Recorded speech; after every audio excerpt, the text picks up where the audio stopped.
Hello everyone, আসসালামু আলাইকুম। আমি তাহমিনা আক্তার। আজকে আমি আপনাদের সাথে শেয়ার করব আমার ভিসা কার্ড পাওয়ার যে এক্সপিরিয়েন্স সেটা।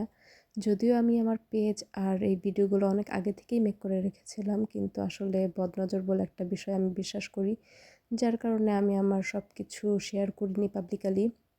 যদিও আমার বিষয়টা সুইডেন অ্যাপ্লাইয়ের ব্যাপারে সবাই জানতো, তো এই কারণে হয়তোবা আমি বাধার সম্মুখীন হয়েছি অনেক বেশি। তো আসলে সুইডেনের অ্যাপ্লাইয়ের পর থেকে যে এক্সপিরিয়েন্সগুলো আমি অ্যাচিভ করেছি, সেগুলো আসলে অনেকেই বলছিল যেন আমি এগুলো শেয়ার করি, যেন সবাই সতর্ক থাকে, কারণ অনেক বাধা আমি ফেস করেছি। তো সেগুলোই আজকে এক এক করে আমি শেয়ার করব। তো শুরুতেই আমি আজকে আমার ইউটি কার্ড পাওয়ার এক্সপিরিয়েন্সটা শেয়ার করব। যে আমার এক্সপিরিয়েন্স ছিল 24 জুন আমি আমার বায়োমেট্রিক দিই, আমার ইন্টারভিউ হয়নি।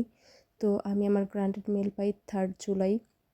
তো এটা ছিল সুইডিশ এম্বাসি, যেখানে আমি আমার বায়োমেট্রিক দেই। তো সবাই করে কি যে ইউটি কার্ড পাবে বা ভিসা কার্ড পাবে, একটা নির্দিষ্ট টাইম 1 থেকে 1.5 মাস হাতে রেখে তারা প্লেনের টিকিট বুক করে। যেহেতু পরে প্লেনের টিকিটটা খুবই বেড়ে যায় দামটা, তো সেই হিসেবে আসলে আমিও এই কাজটা করেছিলাম, যদিও সেটা আমার ভুল ছিল।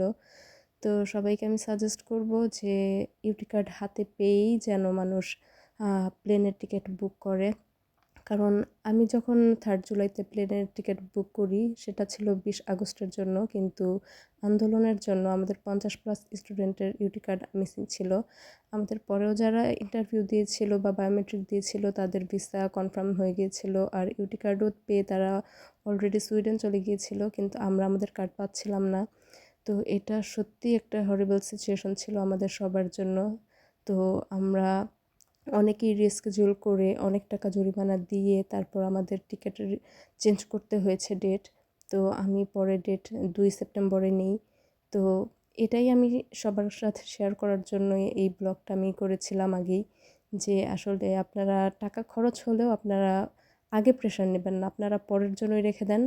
যখন ইউটি কার্ড পাবেন তারপর প্লেনের টিকিট কাটবেন। এটাই ছিল। আসসালামু আলাইকুম।